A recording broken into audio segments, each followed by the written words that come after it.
See kriitika praegusel hetkel peaks olema eelkõige suunatud siis niinimetatud pöördukse fenomeni kohta, et võt, kui ühel hetkel on kaitseväe juht või Kaitseministeeriumi kantsler ja teisel hetkel enam ei ole, on mingis värskes kaitsetööstuse niinimetatud startupis mingisugune Tegelinski, eks ole, mis hakkab riigilt suuri tellimusi saama, siis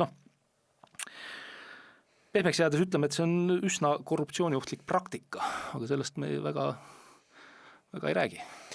Räägivad jälle meiesugused inimesed, aga võib-olla tavakodanik ei saa sellest üldse aru.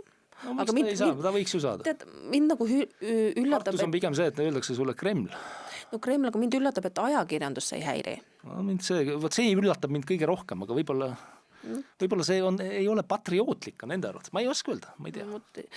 Ma tean, et on inimesi, kelle see tekitab küsimusi, aga kuidagi, ütleme, ajakirjandusest... üsna vähe, eks. Kuula meie sisukaid podcaste vabadused.ee-st.